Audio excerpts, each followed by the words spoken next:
and gentlemen, thanks so much for being with us. Happy Wednesday to everybody out there. Thank you so much. This is the Millestone Report. My name is Paul Harrell. As always, we can't do the program without you guys watching every single day. What is apparent to me as we have, we're kind of watching this all unfold in real time, exactly what we talked about, exactly what we said was going to happen. Well, it's not exactly, but it's pretty close. The Atlantic has decided to release the full signal chat that came into the possession of Jeffrey Goldberg, the Atlantic reporter, or journalist, hack, whatever you want to call it. And so it's interesting, they've released the full thing, and now, you would think, right? All this talk about, well, I don't want to release classified. If you're looking at it, doesn't that now, the Atlantic's not going to release classified intel. Classified. So if you're actually, you've got Democrats out there saying, "Oh, I can't believe this. It was true. It was war plans. It's classified." It's like, no, it's actually wasn't war plans, and it wasn't classified if you're looking at it.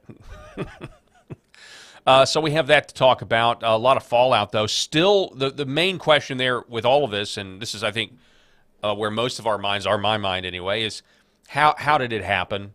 Mike Waltz, the national security advisor, who we talked about yesterday, is, when he was nominated, a lot of people were just, this is not a good pick. But he's now coming under scrutiny. He goes on Laura Ingraham last night to talk about how this happened. How does this Signal chat, which, by the way, I don't think the administration is going to be using Signal much longer. You had Ratcliffe at the hearings yesterday saying that, when he got his his hardware, his computer, after being confirmed as the CIA director, it was they put Signal on his computer, which is interesting if you think about. Some people think that Signal was created by the Intel oligarchs itself, and a lot of people use it. I said yesterday that it's obvious that the government has a backdoor to all of this stuff. If we learned anything from Edward Snowden, back in 2012, it's that the government essentially subverts private companies and forces them. If they're working on something new, a new piece of software, a new piece of technology, the government basically comes in and bullies and demands backdoor access to all of this stuff. And this has been going on a really long time. So the idea that you have any sort of privacy with Signal is really nonsense, or with anything at this point. That's why you hear a lot of people talk about the different servers, the different VPNs, right? You hear about all that. Get a VPN, and it's just like, this is a virtual private network. You don't really have any privacy or any expectation of privacy, even if people are trying to sell you that. You don't really have that online anymore. We have built for ourselves a massive surveillance state. That much is clear. So I guess you could obviously talk about the wisdom of being on a Signal chat at all, even if the Biden administration did it previously. The idea, though, how do you put an Atlantic journalist? How does that happen? How do you even have his contact in your phone? Now, Waltz says the other day on Laura Ingraham, he says, well, it was labeled as somebody else, and Jeffrey Goldberg's number was assigned to a contact that didn't list his name. I think that's what he said, but it doesn't. There's a lot of questions. It doesn't make any sense. Laura Loomer has a new report about the staffer that this is being blamed on, being tied to the communist Chinese government, and a wife who is really in deep with the Obama administration. So we're going to talk about that as well today on the program. But let's get to the clip. Let's get to the first couple of clips, shall we? Here is yesterday. We have, Mike Waltz.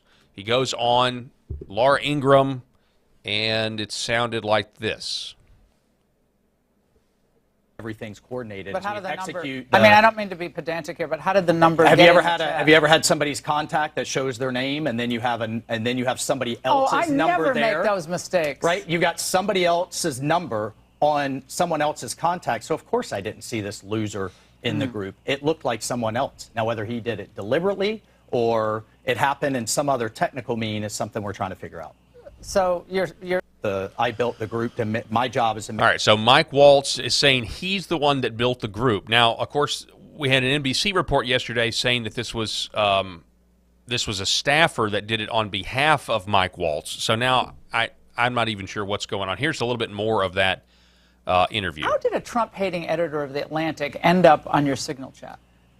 You know, Laura, I'm not a conspiracy theorist, but of all the people out there, somehow this guy who has lied about the president, who has lied to Gold Star families, lied to their attorneys, and gone to Russia hoax, gone to just all kinds of links to lie and smear the president of the United States, and he's the one that somehow gets on somebody's contact and then gets sucked into this group. How did a Trump-hating editor of The Atlantic... I mean, you know, as I watch that, I'm not brimming with confidence that I entirely buy that explanation. Clayton Morris from Redacted, which is an excellent show, by the way, says this doesn't make any sense. Then we had one comment here. It's almost sounding like the CIA, who basically developed the app and installed it on everyone's devices, set them up. Yeah, I mean, it could be. When we have this clip of Tucker Carlson from a while ago, you know, remember when the NSA hacked Tucker Carlson's text messages? Remember that? Let's see here. Full Signal text chain has been released. There's nothing in it but the pros and cons of striking. Let's see here. 19 members. Mike Waltz added you to the group. So this is from The Atlantic. So this is allegedly this is Jeffrey Goldberg's screenshots here, and it says that he was added by Michael Waltz. Now, was this the staffer that did that? I suppose he can create the group, and then a staffer later goes and adds to the group. And so you got the full texts here. They talk about a weather report. You know, they talk about, let's see here. Let's see, where was the part right here? Let's see, J.D. Vance's comments. I think I have the fuller, yeah, I've got a fuller one here. Establishing the principals group and coordination. And then we see this list here, and Susie Wiles, there's a contact for Susie Wiles on here that's on here twice. Is that what he's talking about? It's all really strange. But you see here, Alex Wong. Alex Wong is the staffer who has also been brought into question here as well. Also, a nice little reminder that Lauren Powell Jobs is the current owner of Atlantic, the widow of Steve Jobs. She also is casually in this photo here lounging with Ghislaine Maxwell. So some people are making this connection, which is a perfectly reasonable connection to make, I would add. Julian's Rum. Last week, Hegseth announced his investigation into DOD security leaks. Yesterday, Atlantic journalist published a Signal chat with Hegseth. Today, Schumer and the Dems call for an investigation into Signal chat leaks. They took the bait. I don't know about that, that this was a giant canary, fishing operation, but it is interesting. I do think that they certainly don't like Hegseth, certainly don't like Vance, and the whole thing is, I think, clearly an intel job, one way or the other. I want to remind everybody that this portion of the program brought to you by Red Vive Health. Go to redvivehealth.org/Paul. We'll tell you more about their great healing and really the healing power of light. We'll tell you all about that coming up here a little later in the program. Here's the flashback. Tucker Carlson said they told him they got his Signal account. They hacked it. This was back in March of 2023, and he was on a podcast, the Full Sin podcast. I'm not hiding anything, but I was definitely hiding my plan to go interview Putin just because it's an interview. So how did that happen? Business. How do you know the NSA broke into your Signal? Because they admitted it. Really? Oh, yeah. Like, can you tell us about that? Like, how did you find out? I got a call from somebody in Washington who would know, just trust me, so I went up there for another reason, but this person said, are you going to come to Washington anytime soon? This was a year and a half ago, and I was like, yeah, actually, I'm going to be up in a week. Meet me Sunday morning. So weird. Like, who does that? Just text me. You know what I mean? Just text me. No. So I go, and this person's like, and this is someone who would know, are you planning a trip to go see Putin? This was the summer before the war started. And I was like, how would you know that? I haven't told anybody. I mean, anybody. Not my brother, not my wife, nobody. And just because, it's one of a million things you're working on. But that was one of them. I want to go interview. Why wouldn't I want to interview Putin? Of course. I want to interview Xi. I want to interview everybody, right? That's kind of my job. We want to get Kim Jong-un on here one day. Of course. We met him. You did? Yep. Oh, we got to talk about that after. But continue super with this. interesting. But anyway, Holy shit. how would you know that? Because NSA pulled your text with this other person you were texting. How did you know that? And so I was intimidated. I'm embarrassed to admit, but I was completely freaked out by it. I called a U.S. Senator who I know, not that well, but it seems like a trustworthy person. And I told him the story. I said, I just want to tell you this. And then I went on TV on Monday and I'm like, this happened. And so they had, in Congress asked NSA, and NSA is like, yes, we did this, but for good reason. What would be a good reason to read my, what? But the head of NSA, it's fine. It gets, because everyone's in on it. Republicans and Democrats are all in on it. And by it, I mean the assumption there's no privacy whatsoever, that they have a right to know everything you're saying and thinking. That shit's scary. And that's just not a right as far as I'm concerned. You have no, by the way, if you have... Yeah, and he goes on to say, if you have no privacy, you have no true freedom. Of course, Tucker eventually does go and interview Putin. He does that not while employed at Fox News, and I think that was also, one of the main plays there. By the way, Tucker Carlson, Christian Nationalist X, is in quite the anticipatory frenzy because Tucker Carlson on his next podcast is going to be releasing shortly interviewed Andrew Isker, which I am very much looking forward to that interview. Pretty wild stuff that's actually happening.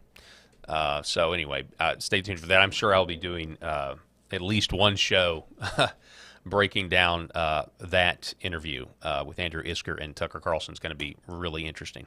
All right, so here we go. Now that the full text chain has been released. Now I was wondering if the administration was going to release the full text thread, but no, the Atlantic did.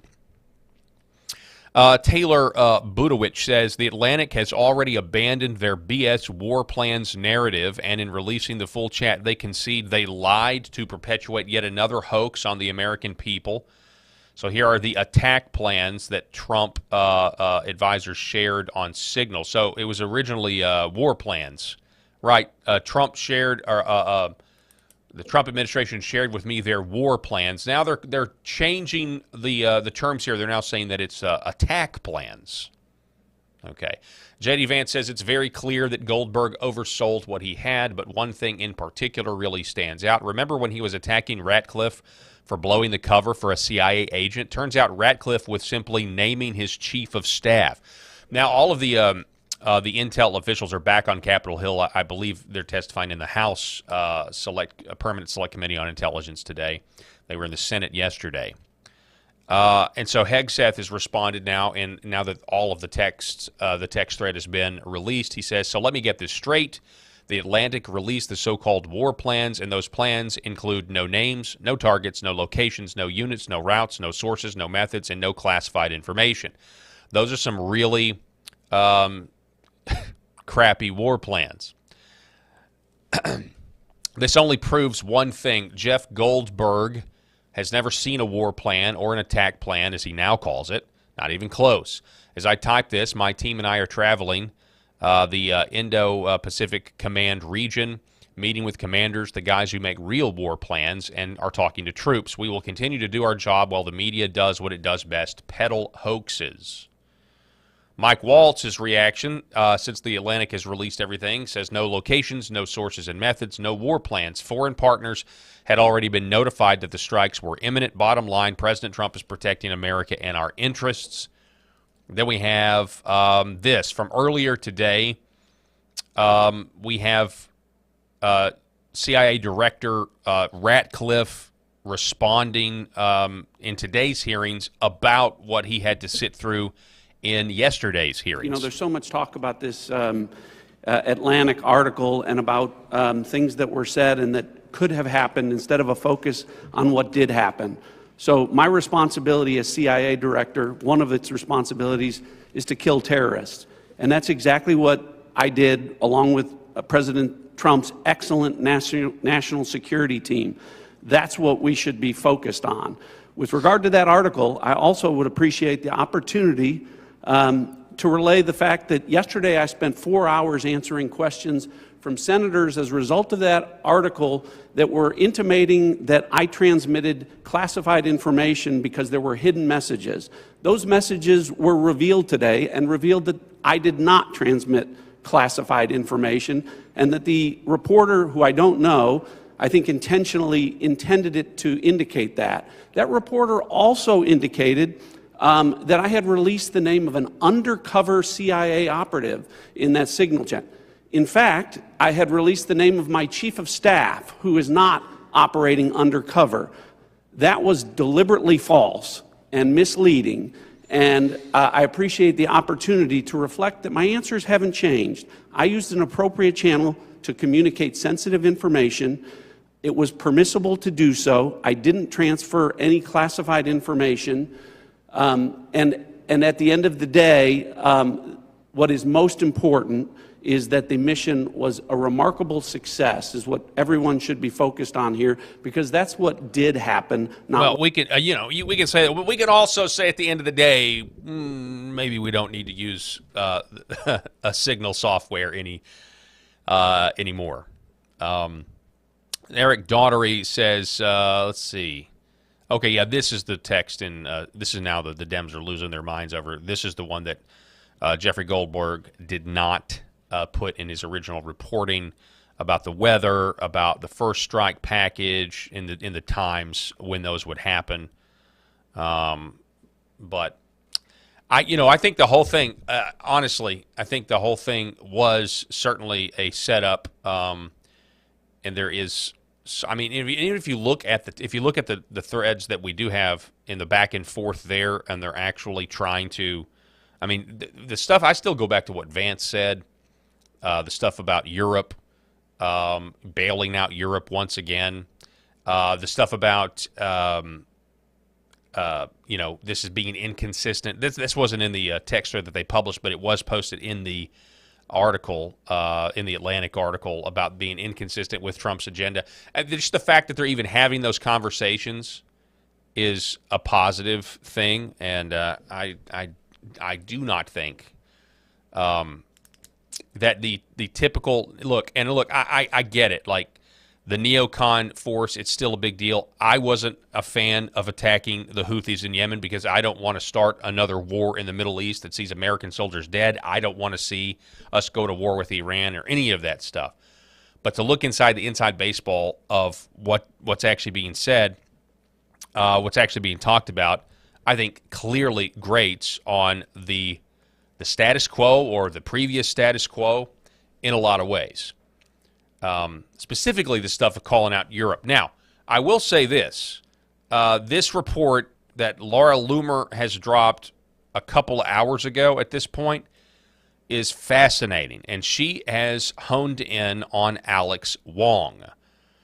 She says Alex Wong is the Chinese Deputy National Security Advisor appointed by President Trump, who is at the center of Signalgate, is married to U.S. Attorney Candace Chu Wong, a Chinese woman who was one of the key attorneys involved in prosecuting J6ers.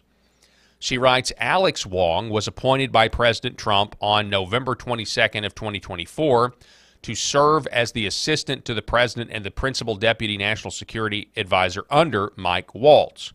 Mike Waltz, the newly appointed U.S. national security advisor. She writes, I have discovered that Alex's wife, Candace Wong, worked under the Obama administration and the Biden administration as an assistant U.S. attorney in the U.S. Attorney's Office for the District of Columbia, where she led the Violence Reduction and Trafficking Offenses section for more than 2 years. She was involved in the prosecution of many J6ers during the Biden regime, under which she was nominated to become a member of the United States Sentencing Commission. Additionally, Candace Wong served as a law clerk to Obama-appointed U.S. Supreme Court Justice Sonia M. Sotomayor. Making matters worse, Alex Wong worked for Covington & Burling, which is one of the law firms that President recently stripped of its security clearance and terminated all of their government contracts via executive order on February 25th, 2025. Trump accused Covington Burling of being involved in the weaponization of government. So knowing all of that, and she has the receipts, you can check it out on her X account. It's extensive, but she asks a very good question. Why do we have a Chinese deputy national security advisor who is married to a Chinese U.S. attorney who worked under Obama and Biden and who helped prosecute J6ers after the stolen 2020 election?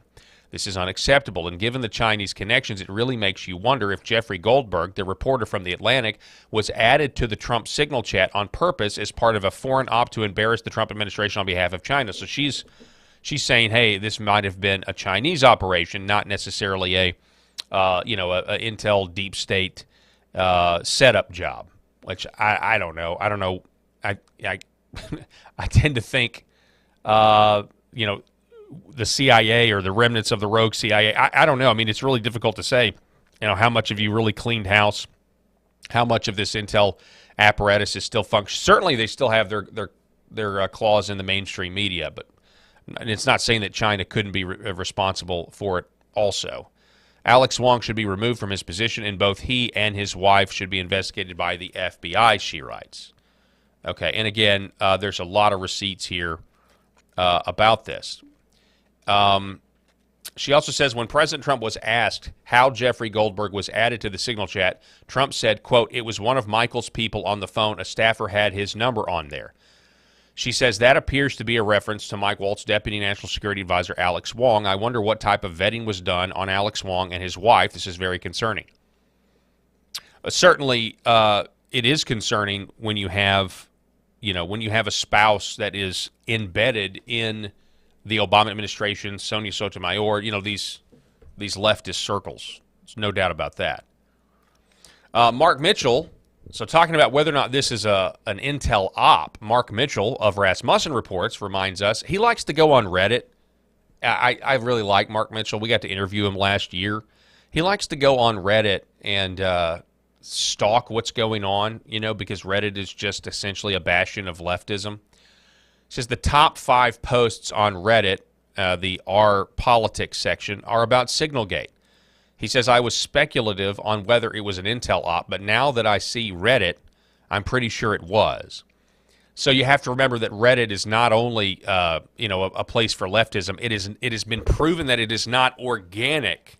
The stories that they vote up is based on users who amass karma points, and if they say something is relevant, then it is. And then we found out, according to reports, that Ghislaine Maxwell had one of the most bona fide accounts, if you will, and she was driving stories on Reddit that she wanted to become popular. And then, of course, that's how a lot of lies were spread. Also, a lot of suppression on child trafficking stories were suppressed on Reddit that I think she had a lot to do with as well.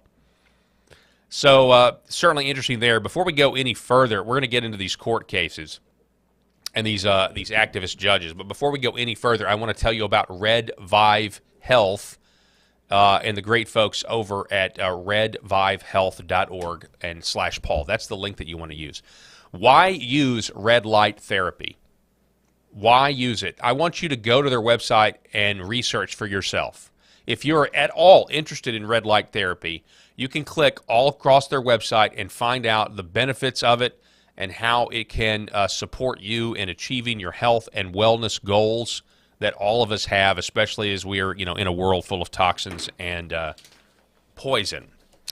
So this is scientifically proven stuff. That's the other thing. And you've got Dr. Desai, who we've interviewed on the program. We're talking about scientifically proven anti-aging benefits from red light and near-infrared light therapy. Improve skin health, reduce your wrinkles, reduce color patches or hyperpigmentation, skin discoloration, that sort of thing. Research has shown it can enhance the production of collagen for skin rejuvenation. This stuff is incredible, and you can see the testimonials there for yourself. But we're also talking about the infrared light, and I know I kind of harp on that, but that's really what separates these red light panels from their competitors. You're not only getting the red light, you're getting near infrared light as well, and you can use one or the other or both at the same time. I use both at the same time when I sit in front of the red light panel. It improves circulation. It surely does. It powers. It basically stimulates the mitochondria of the cell, and your cells think they have a workout just from sitting in front of this light. And again, it's red and near infrared light, and your body needs both. They're naturally emitted from the sun, but these are targeted doses of it.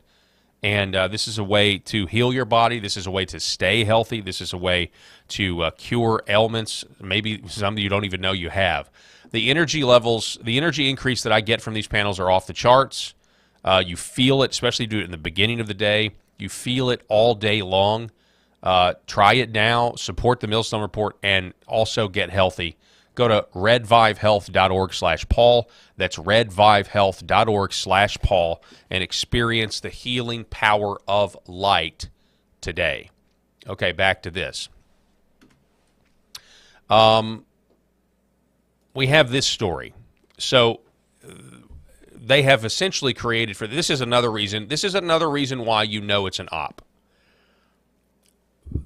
The media has created for themselves another scandal that they desperately want, but now they've also created another way to sabotage Donald Trump by using the courts. So yesterday, as a response, from this big hoax of a scandal, there was a lawsuit filed. The American Oversight, whoever they are, versus Hegseth et al. They filed a lawsuit in the United States District Court, District of Columbia. And coincidentally, Judge James Boasberg has been assigned to the lawsuit. This is the same judge, ladies and gentlemen, for those of you that don't know, this is the same judge that told Donald Trump that he couldn't use the Aliens Act to deport, basically challenging Article 2 executive authority, saying that the President of the United States does not have the authority to deport gang members of Tren de Agua, and wanted to ground the planes or wanting the planes to turn around mid-flight. This is the same judge that now is going to presumably complain about how this is classified intelligence or whatever, and once again try to make the Trump administration, lawfare. I mean, he survived the lawfare to get back into the office, but now there's going to be even more. I mean, and we're in the middle of all of this, and it's absolutely insane. Tony Segura wrote this. He writes 10 hours ago, I said this would happen, and here we are already. It's so blatantly obvious this is yet another intelligence community op to kneecap President Trump and negate the American people's mandate. Judge Boasberg has already been randomly assigned to a signal chat lawsuit involving Pete Hegseth and Mike Waltz. This is why they're targeting Hegseth for sure.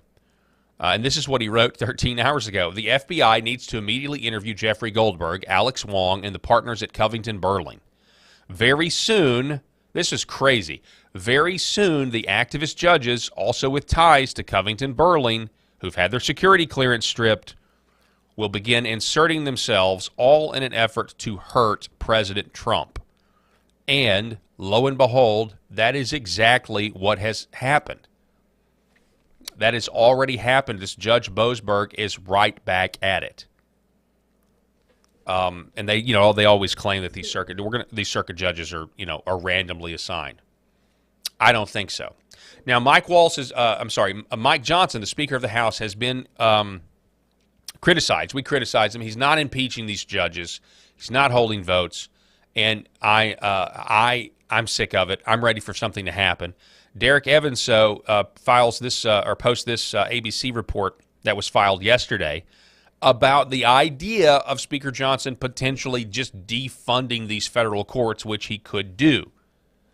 I won't hold my breath, but this is getting out of control, and the American people are being robbed of the mandate they gave President Trump. Getting pretty ugly. House Speaker Mike Johnson issuing an open threat now, saying that Congress has authority to stop providing funding to federal courts. Listen to what the Speaker said just a little while ago. We do have authority over the federal courts, as you know. We can eliminate an entire district court. We have power funding over the courts and all these other things. But desperate times call for desperate measures, and Congress is going to act. So stay tuned for that. Okay, so he says Congress is going to act. And desperate times call for desperate measures. So, I mean, I'm all out of the benefit of the doubt at this point, but I guess what you could say is, I mean, if you impeach a judge, you basically bring him before the House.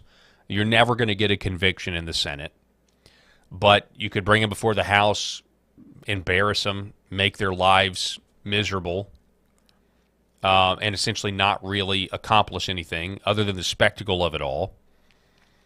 Or you could just defund their court or eliminate their court and jurisdiction altogether. And then I guess they'd run to try to sue in some other court to try to stop the abolition of other courts. But at this point, you have to just ignore the blatant overreach, trying to, the judicial branch trying to devour the executive branch.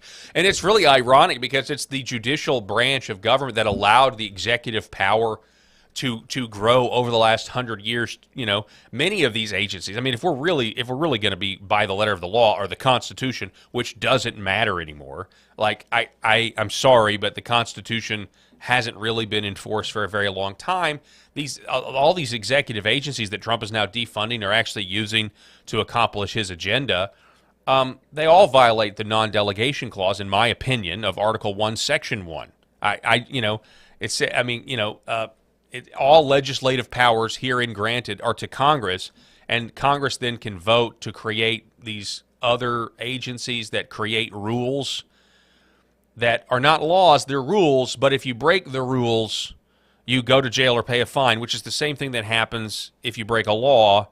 Congress has given these executive agencies way too much authority, and the courts have allowed that authority to exist and really be a tyranny on the American people. And so in this weird way, jurisprudence, which is a word that I really don't like in many cases because it's used to say, well, jurisprudence is beyond that. What they're saying is like, well, jurisprudence has ruled that this view of the Constitution, we're not going to do that. And so jurisprudence essentially has been very successful at totally obliterating the originalist intent of the document to begin with.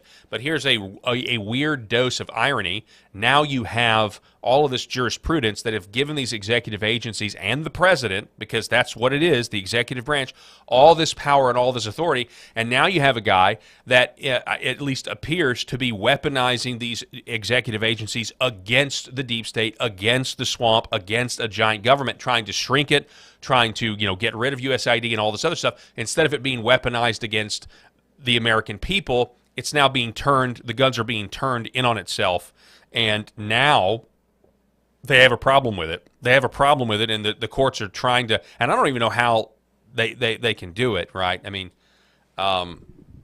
because jurisprudence, how are you going to erase this level of progress and jurisprudence? So anyway, we'll see. I mean, I'm not going to hold my breath. Do I hope that Mike Johnson just defunds or abolishes entire district courts? You betcha, especially these, like Boasberg. Yesterday, Donald Trump was asked, "Do you agree with J.D. Vance in these signal chats? He loathes Europe. He says he's tired of bailing out Europe." Listen to what Trump said. Train, the Secretary of Defense, Pete Hegseth, and J.D. Vance, the Vice President, said that the Europeans were freeloading. Do you agree with that assessment?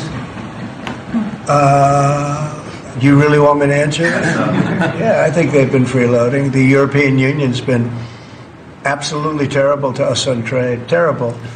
And as you know, NATO, I got them to pay hundreds of billions of dollars. They were way behind. And if you look if you look at Ukraine, so we're in for $350 billion because of Biden. Should have never happened, this war. All these dead people should not be dead. All these broken cities that are demolished down to the ground, those gorgeous towers, the most beautiful in the world, the most beautiful spires in the world. The spires in Ukraine were said to be the most beautiful of all. Just about every one of them is lying on its side in a million pieces. It's so sad to see what's happened to a heritage. No, I think that when they say the European Union and you could say NATO also, look, NATO, and I don't blame NATO for this. I don't blame Europe for this. I blame Biden for the fact that he didn't make them equalize.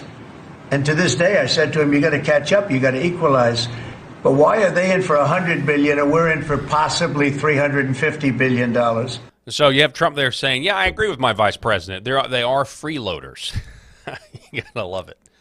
Again, I think part of the leak was also to try to put a wedge between Vance and Trump when Vance, in a closed group setting, is letting his opinion be known that he disagrees with the timing of the attack in Yemen. Breaking federal judge. So here's a few new federal judges injecting themselves and trying to become the president themselves and negate the election. Federal judge orders Trump administration to continue funding radio stations in Europe. There you go. Got to continue to fund radio stations in Europe. But then we had some good news. Today, 2 activist judges they got their orders reversed. The rulings that were against Doge and USAID and Trump pausing refugee admissions were overturned yesterday. So it slowly happened.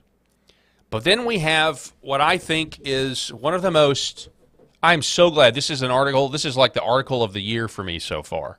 Can't believe it. Love it. The Federalist writing that a third, listen to this. So we want to talk about nationalism. A third of all D.C. district judges were not born in the United States. Incredible. This written by Beth Brelia.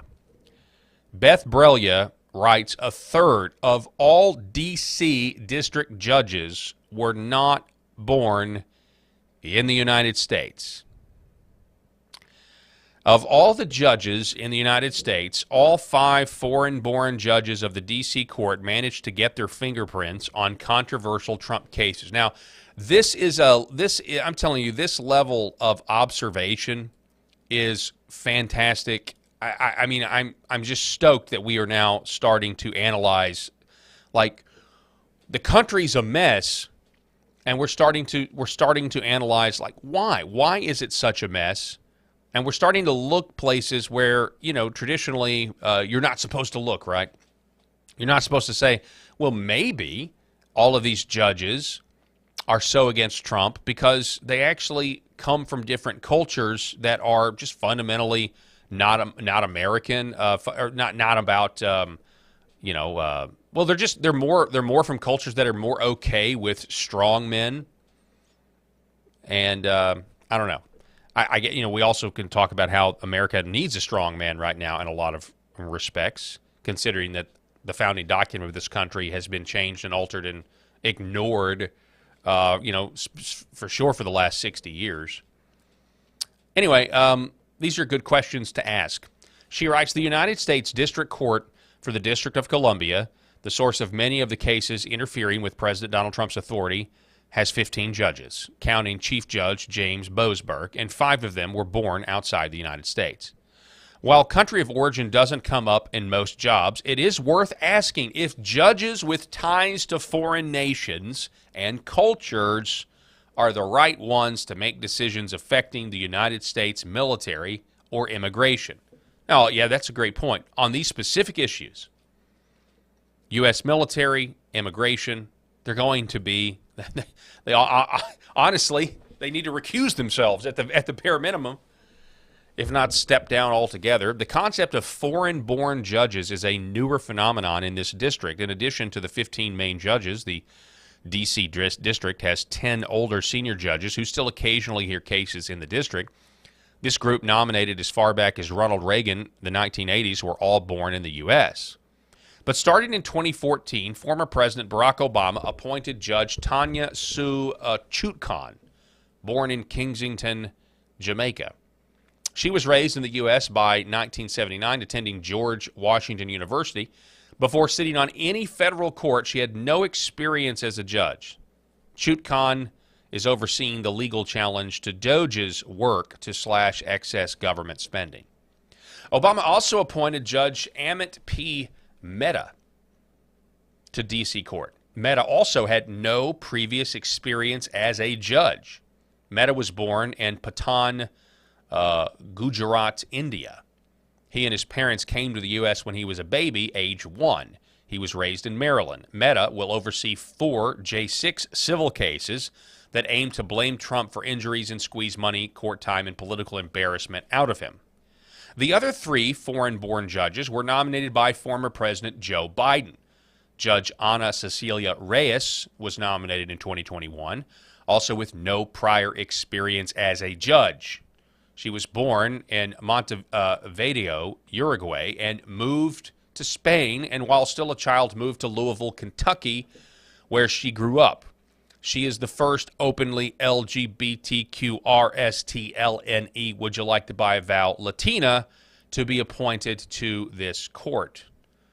Reyes presided over an objection to Trump's executive order declaring gender dysphoria as inconsistent with high standards for troop readiness. As the Federalist Sean Fleetwood reported, Reyes blocked Trump's order with a preliminary injunction. The first Muslim and Arab American in the D.C. District Court, Judge Amir Hatam Mahdi Ali, was born and raised in Canada to Egyptian parents. According to his questionnaire for judicial nominees, Ali was not required to register for the U.S. Selective Service. That is because he was not a citizen until 2019. The man is now on one of the most powerful courts in America, wasn't even a United States citizen until 2019. See, these are great questions that we're asking, and it's a great time to be alive. He graduated from the University of Waterloo in Ontario, Canada, with a software engineering degree in 2008 and then attended Harvard Law School in the U.S., graduating with a law degree in 2011. He worked as a volunteer on Biden's 2020 transition team for a phone bank in support of Biden's presidential campaign. He worked for some nonprofits, but never served as a judge until Biden appointed him in 2024. Amir has written extensively and negatively about Trump's so-called travel ban, a 2017 executive order which restricted travel to the U.S. from 7 predominantly Muslim countries for 90 days. In his writing, he said, quote, prejudice and intolerance, end quote, were, quote, the very hallmark of Trump's campaign against Muslims, end quote. Before he was a judge, Ali spoke to the National Press Foundation and gave tips to reporters on how to cover the courts. When confirmed, Amir was a member of the Capital Area Muslim Bar Association, Muslim American Judicial Advisory Council, National Arab American Bar Association, National Association of Criminal Defense Lawyers, National Police Accountability Project, and the Native American Bar Association of D.C., among others. Ali single-handedly restored $2 billion in USAID spending to foreign nonprofit contractors that the Trump administration had paused for 90 days in a stunning overreach of authority last month. The newest judge on the D.C. District Court is also foreign-born. Before slinking out of office, Biden and his handlers got Judge Sparkle Suknanan confirmed. She was sworn in on January 2nd, 2025. Born in dual island nation of Trinidad and Tobago in 1983, she left her home country at 16 to pursue college and graduated from Brooklyn Law School in 2010. She was a law clerk for Supreme Court Justice Sonia Sotomayor, and during the Biden administration, she was the principal deputy assistant attorney general in the Civil Rights Division for the Department of Justice before Biden tapped her for her first ever judge gig in the D.C. court, according to her questionnaire for judicial nominees. Last week, Suknanan dutifully did her part to slow Trump's agenda, ordering the reinstatement of Democrat Susan Grundmann to the Federal Labor Relations Authority, a move that keeps the board in a Democrat majority. None of these cases have gone in front of conservative judges in conservative states like Missouri or South Dakota.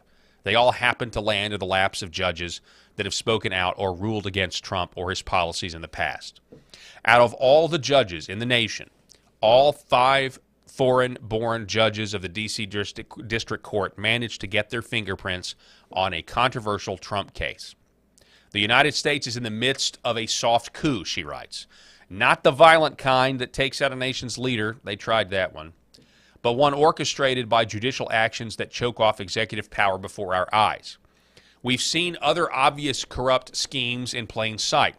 the Biden basement presidential campaign of 2019, the insurrection that wasn't, the mask and vaccine mandates, the Biden is mentally competent story, the flawless Afghan withdrawal, the secure borders, and the incompetent candidate swap to Kamala Harris made Americans realize the best chance we have to stop corruption is to vote it out. So the public did its part by voting in a clear mandate for Trump's agenda, but corruption is still visible, though court decisions by unelected activist judges, through court decisions by unelected activist judges. The only remedy now is for the Supreme Court to step in, and it's time to get its hands dirty deliberate. I don't know. Is that the only remedy? Listen to the way that she concludes. I love this article. I'm so glad that Beth Brillia wrote it. She says the only remedy now is for the Supreme Court to step in and this time get its hands dirty, deliberate, and make real decisions based on the Constitution. They just ruled 2-7 that gun parts have to go through background checks or whatever, serial numbered, and anyway. I don't know. I don't know. Like, look, I will say this. My previous comments about jurisprudence, what they are trying to do here is they are trying to claw back the executive branch growth that the courts have allowed for forever. They just don't like the person who's now in charge of the ship. Folks, this portion of the program is brought to you by Curable Premium Health. That's Kuribl Premium Health. Get your CBD oil, your CBD gummies, your muscle cream, all of it at curable.com and use promo code Paul20. And I'm going to tell you more about Curable here in just a moment. I don't know. Is that the only remedy for the Supreme Court to step in? I mean, it's certainly one remedy. I just think we're living in a post-constitutional era, and we have for a very, very long time. I used to didn't think that. I really didn't. I guess the point is the reason we're in an era of lawlessness in so many regards. Maybe that's going to end. The only way the lawlessness ends is if Trump uses the power he has to punish, winnow his enemies, and the people that have done things illegal, regardless of whether or not they're Democrats or Republicans, need to go to jail. That's the only way you even get close back to some sort of limited government that the Constitution, like, you don't get there unless you actually start making arrests. And I'm thinking of you, Pam Bondi. And look, I know, again, people are just now in office, but I've said from the beginning we can't be these people that say, well, we got to give them 100 days, give them 100 days. No thanks. We need to be as vocal as ever. Specifically with this Signalgate story, like Mike Waltz, I think this Wong character, these guys have serious questions to answer, and they need to be forthcoming. How do you get a liberal journalist on that chat? Like, how do you put that? Who does that? And whoever does that needs to be held accountable. Leaking stuff like this, it's incredible. All meant to try to it's all meant to try to derail Trump's agenda. And in this case, they're now filing lawsuits that are handed right back to one of these D.C. judges. It's just insane. Absolutely insane. Yesterday, Trump did sign an executive order. Mike Lindell was a huge fan. He says President Trump signs executive order to secure our elections. This is a great start to secure our elections and save our country. President Trump's new executive order on election integrity includes mandatory voter ID with proof of citizenship, no more ballots counted after Election Day, paper ballots only, no QR codes, no barcodes, federal funding tied to real election security. Biden's executive order 14019 officially revoked. And so this was, let's see if we can't pipe this in. Here is Trump signing that executive order. Lastly, sir, we have an executive order for your attention on the very important subject of election integrity. We believe that this executive order is the farthest reaching executive action taken in the history of the Republic to secure our elections. Among numerous other aspects of this executive order, this is going to cut down on illegal immigrants on the voter rolls, ensure that the Department of Homeland Security and the data that they have available is being fully weaponized to ensure that illegal immigrants aren't voting. This will include a citizenship question on the federal voting form for the first time.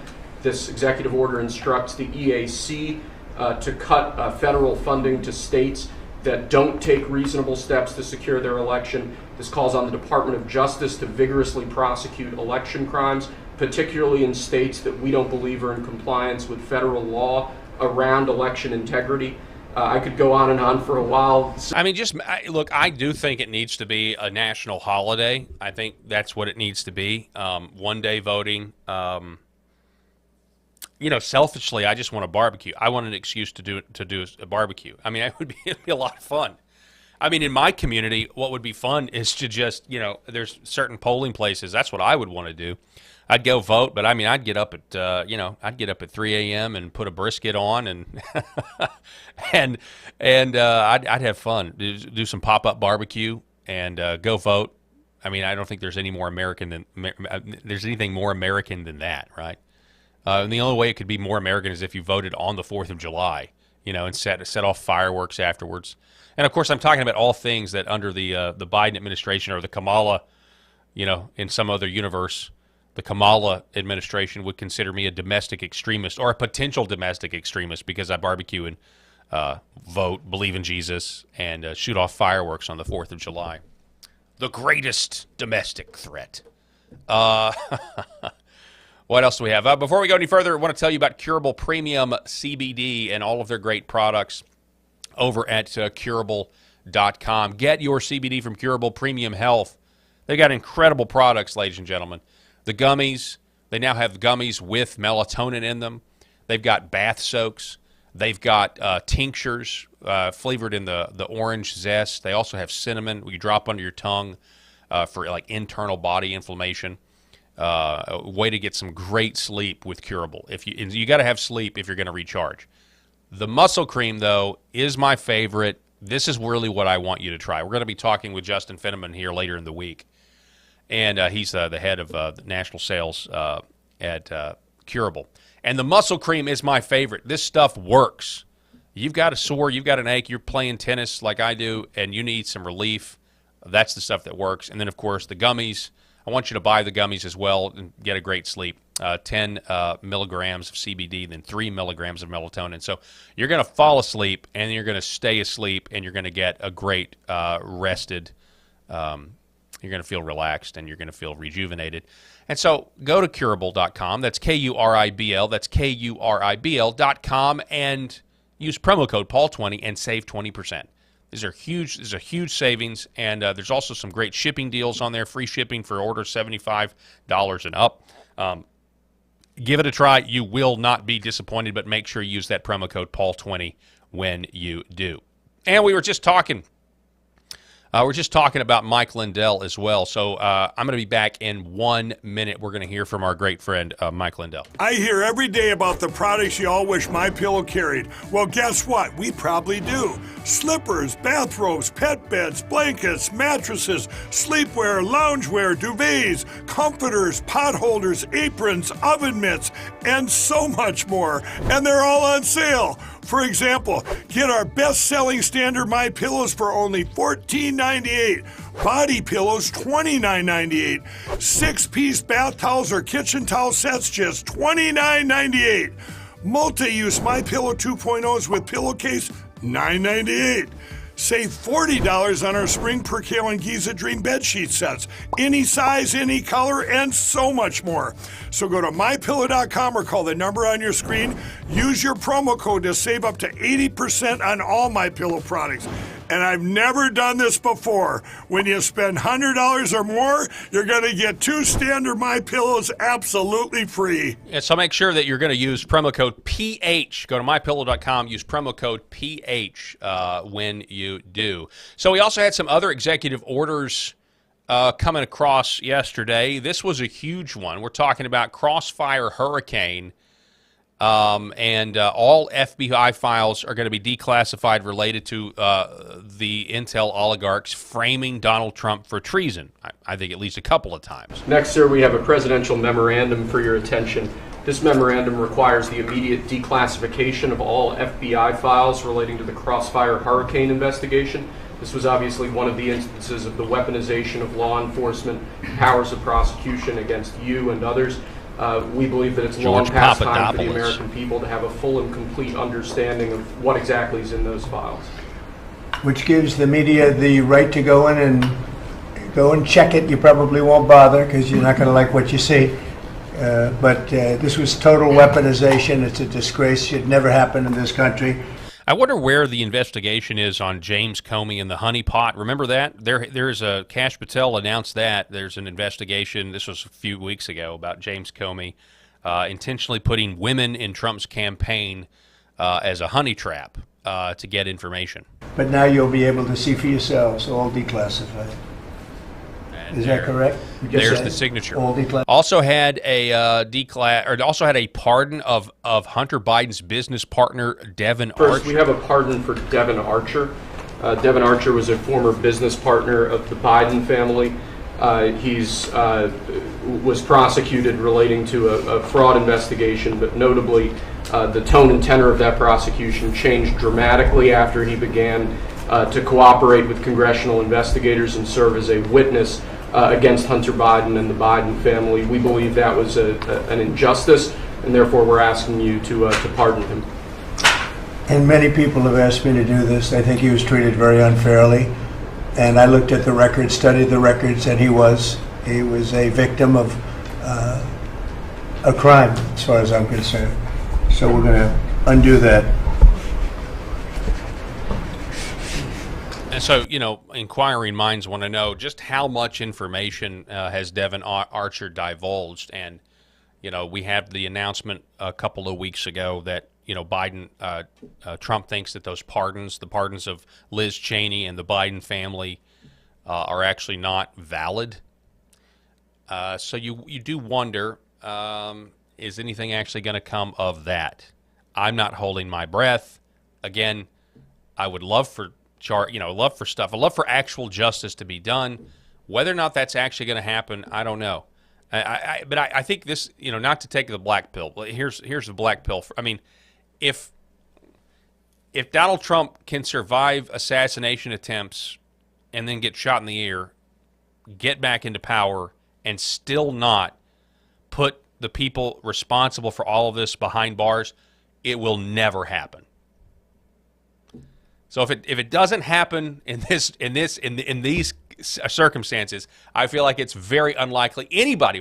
If somebody shot at me and I survived and I became the most powerful person in D.C., you better believe I would wield the sword against the people that did that to me.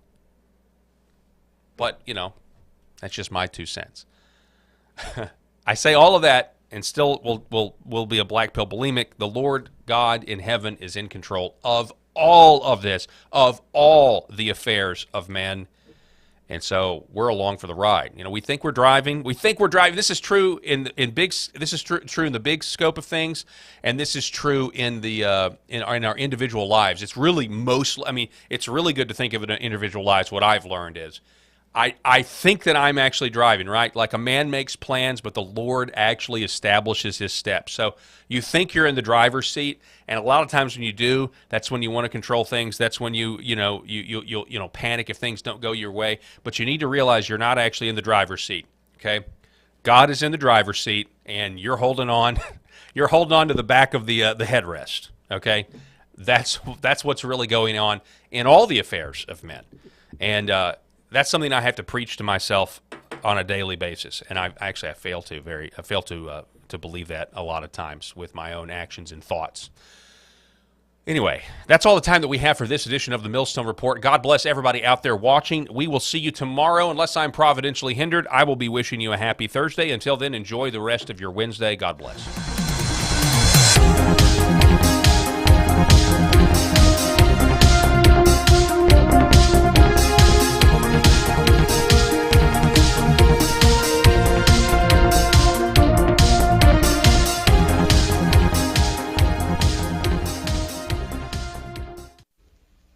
The very foundation of the Christian faith is based